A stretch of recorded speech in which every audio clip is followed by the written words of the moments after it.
Our next speaker is closing out his second year at the helm of a supercharged provider of online travel services whose 6 primary brands generated $81 billion in gross bookings in 2017. An executive who's been quoted as saying, "Only the paranoid survive." Please welcome Chief Executive Officer and President of Booking Holdings, Glen Fogle.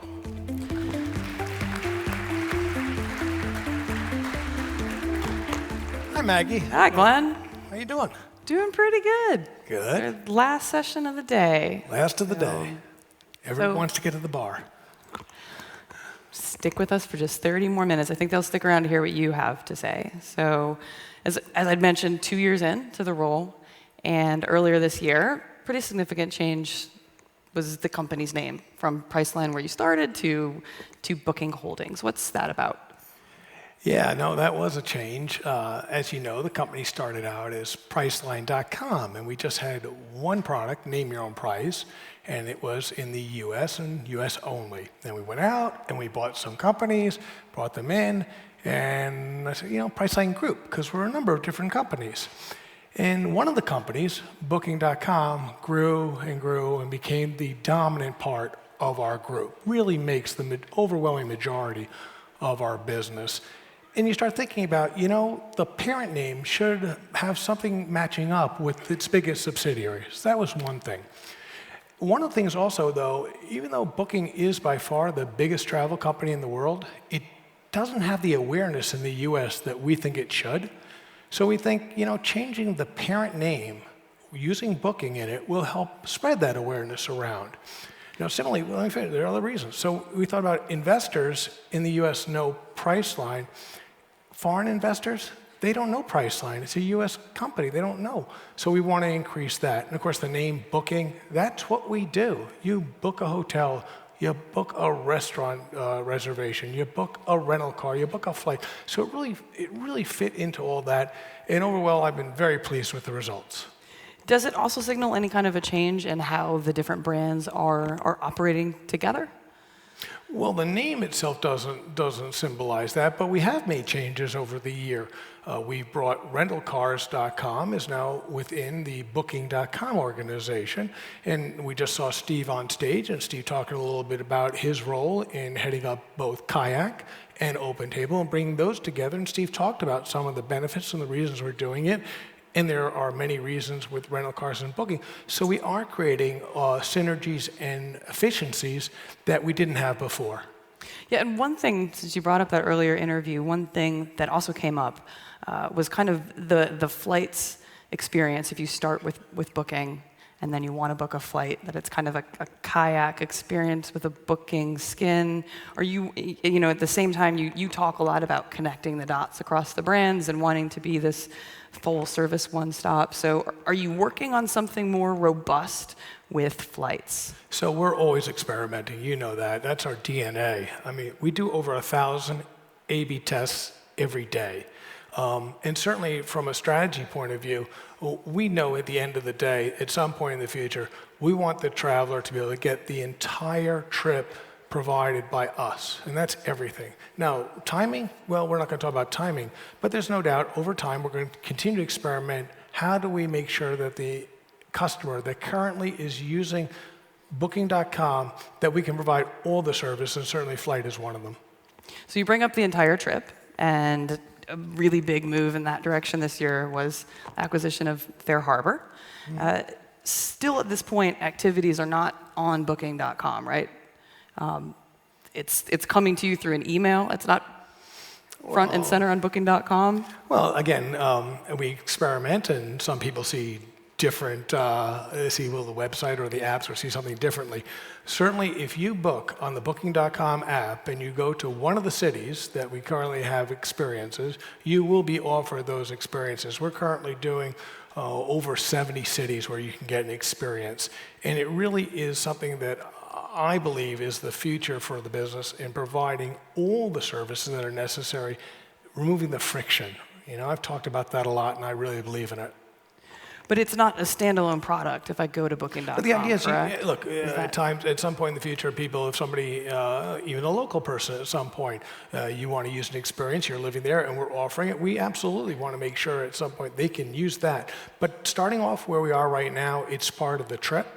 And want it to be an integrated part. See, what we're not doing is just becoming another middleman, merchandising a whole bunch of experiences as a separate entity.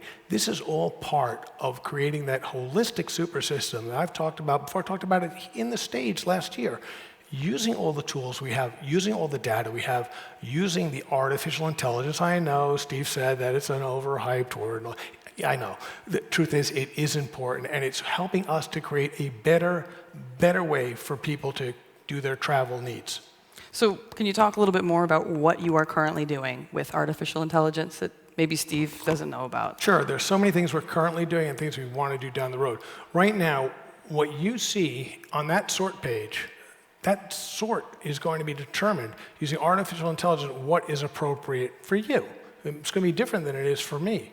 And how do we do that? Well, we have 142 million photos of destinations and properties and things like that.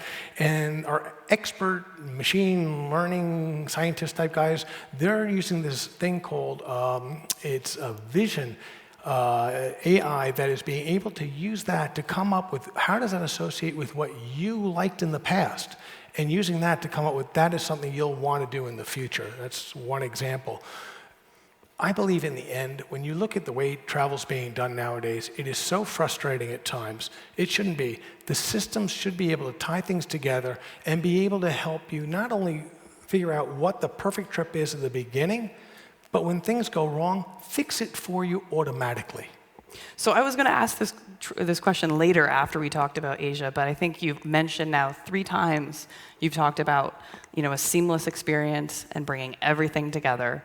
And as you definitely know, Ctrip and Chinese online travel apps are already there.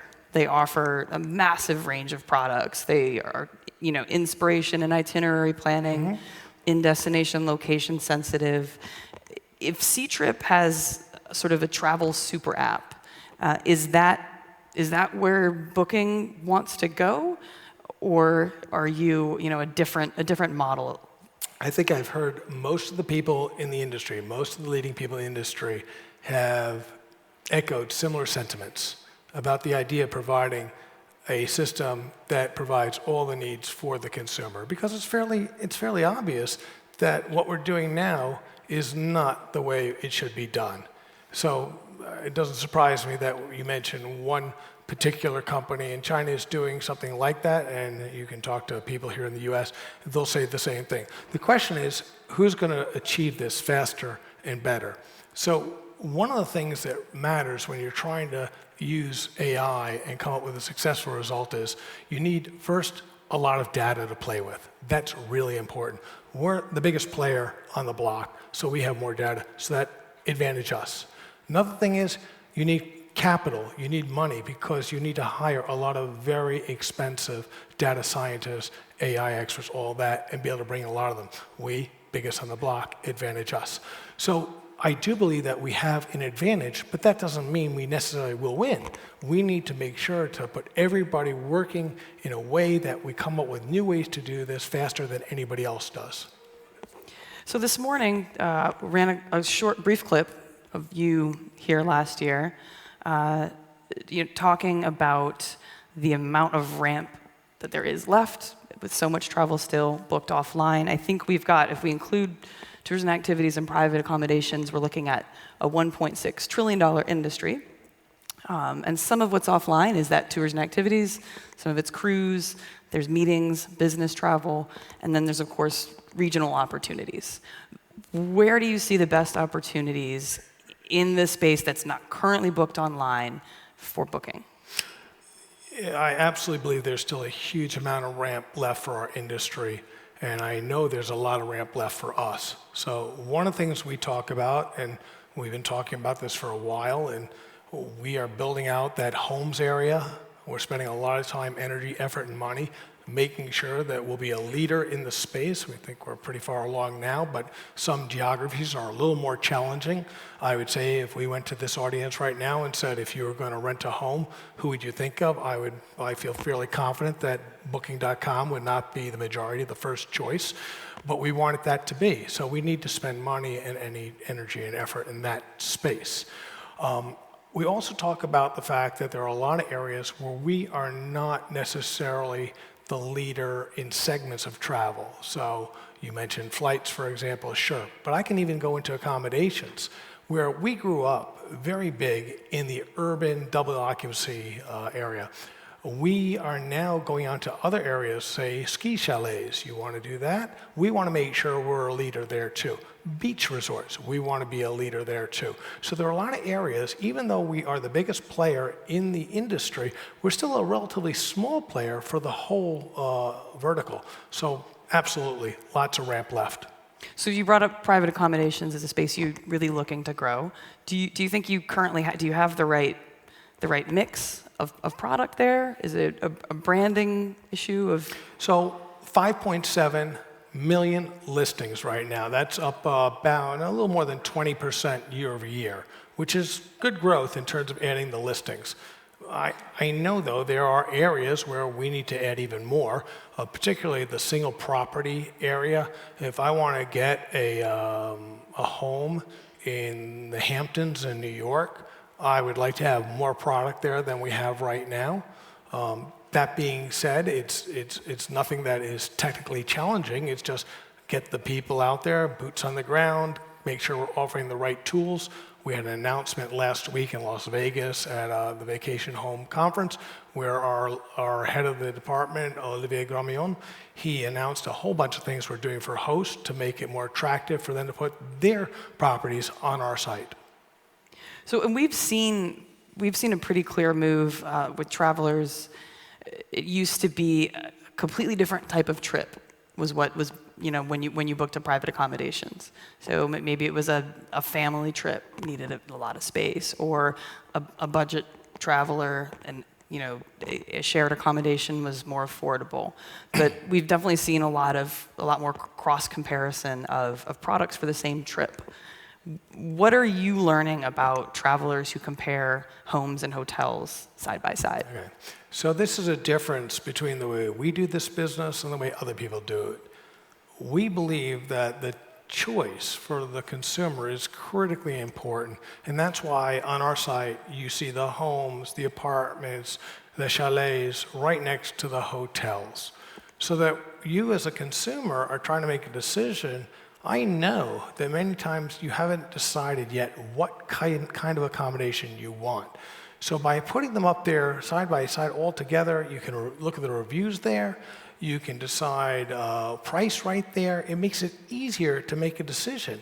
Now on top of that, we believe that you shouldn't hit somebody with a fee at the end after you go all the way down to the bottom, you're ready to buy something, and then you find out there's a traveler's fee. I don't think that's the way to do the business. And then the last thing is, and this is really annoying, and this happened to my wife, Amy, when we were going to Iceland, and she actually did look at another site and went back and forth to rent a place in Iceland. And, she's in charge, she gets to do that. But then what happened was, goes back and forth, the person decides they don't want to rent it to us. Our belief is that when you've done all that work, you'll be able to press a button, click, done. Every single thing, those 5.7 million listings, every single one of those is instantly bookable. So I think Amy might have been paying attention to or noting the branding. They're pretty clear and loud out there about that offering. Does Booking need to be pushing the message that you have that type of content? Look, well, I absolutely believe that we need to continue to try and make sure that product is well known. I just mentioned how I'm certain that most of the people here would not pick us as the first place to go in the U.S. I know outside the U.S., people would definitely come to us first for a home. That's without doubt. How are we going to do that? We're going to spend more money on brand. That's the way to do it. So in the traditional hotel space, you've seen a recent sharp increase in the merchant model bookings, and you're taking more payment directly on booking. What's the reason for that? Well, yeah, and we had some calls on our call last week. We did our earnings announcement. There were some questions from the analysts about that. They're looking at the income statement. They're seeing what's going on there. Again, choice is very important. When you have consumers around the world who have different ways they'd like to pay for something, we, as the person who wants to provide the service to those customers, we want to make sure that we can do it in the way they want. So if you're a Chinese consumer and you're going to France, and you are generally comfortable using Alipay, well, that hotel in France may not have Alipay. So we want to step in between and make that possible for both. The hotelier, by the way, likes that too, because they want to get that customer. And they don't want to have to go to all the trouble of setting up Alipay and WeChat Pay. And I can come up with so many different ways to pay and accept payments. We, in the middle, provide a better service for both. And by doing that, it also increases conversion. Even if people don't use one of the other non-standard, I'll call it, though they are standard in their communities. But the thing is, it's interesting. It increases conversion anyway, making people feel more comfortable maybe. I'm not sure why, but they do. Maggie, we have a question from the audience. All right, thank you. Glenn, wondering, you talk a lot about wanting to be more like Amazon, a one-stop shop where people go every time they want to book travel for all their needs. So the question is, with travel being more episodic in nature than what you see with purchase behavior on Amazon, how do you do things to drive frequency and get that loyalty, and how do you do it without disrupting conversion in the core hotel business? Thanks. You know, it's interesting because that question is asked an awful lot. So I don't disagree that frequency is a good thing. And one of the things I love about OpenTable is people, dine a lot more than they take travel. So that's a good thing. And I loved it when Steve asked the question, how many of you use OpenTable? And I think every single person raised their hand, and we appreciate your business. Thank you. On the other hand, though, the thing that we're trying to create, and I've talked about this, is recreating the benefit of the old-style travel agent that I'm old enough to remember. And I remember in the 70s when my family, we'd go on a trip, and the travel agent was a woman in our neighborhood who my mother used, and she would talk to her. And this woman knew a lot of things about us. She knew what we could afford. She knew what we liked. She knew what would be good for us. And she'd go out and say, why don't you try one of these? What do you think of these 3 things? And my mother would book it.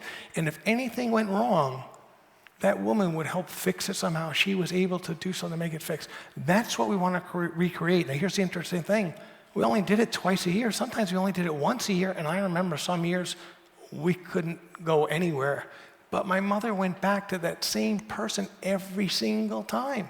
So, yeah, it wasn't frequent, but we still had the loyalty to that person. Why? Because that person provided the greatest service in the world and made it so we knew that if we went with her, it would all be great. That's what we need to do with our business, our service. We need to make it so good, so wonderful, that sure, somebody only uses it once a year, twice a year, 3 times a year, but they always come back to us because we're doing it. And by the way, the benefit, the more we learn about somebody, the better we can provide that service to them. It's a virtuous cycle. And so then so further down the funnel with the trip experience, that's an area where there's also a lot of friction, there's a lot of discomfort with the air travel experience. Hotel check-in could be better, and suppliers so far seem to have not cracked fixing that for travelers. Is there any opportunity for OTAs? Opportunity in which part? And improving the actual in-destination experience. Absolutely.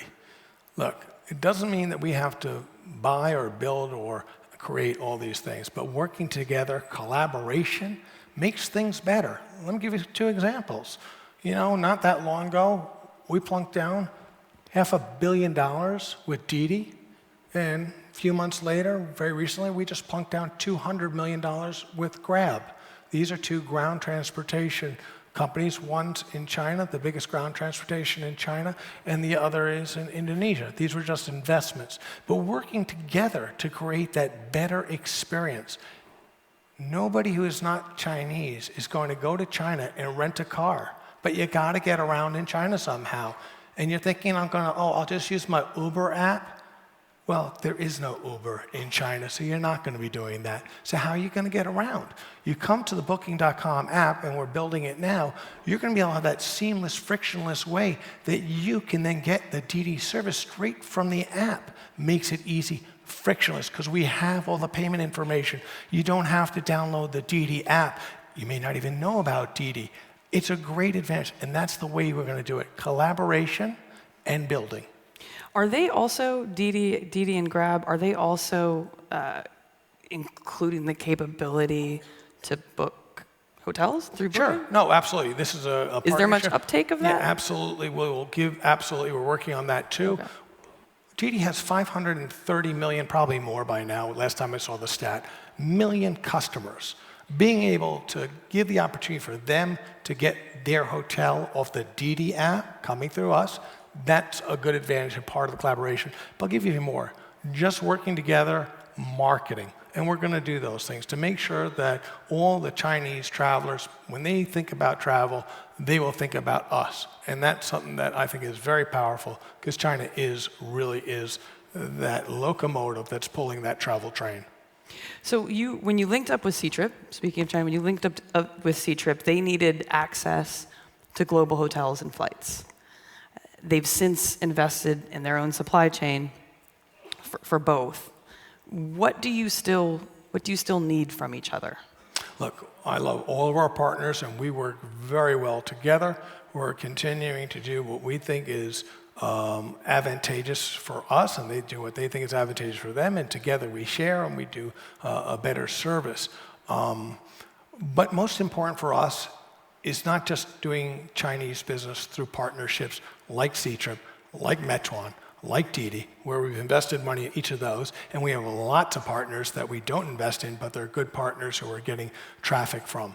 We need to build that brand, that Booking.com and Agoda, which is our very big Southeast Asia entity. We need to make sure that that brand is well known in China so we can build that direct business. We got approximately 1,000 people in China, our employees in China. We got a dozen offices in China. We got 450 people in a call center in Shanghai, so that if a Chinese traveler goes, let's say, to Germany, and if there is any problem at all, our Chinese-speaking person in that call center also speaks German, so they can talk to the hotel and help fix it. That makes it easier for a Chinese traveler to think, I use Booking.com or I'll use Agoda because I know if something goes wrong, they can fix it.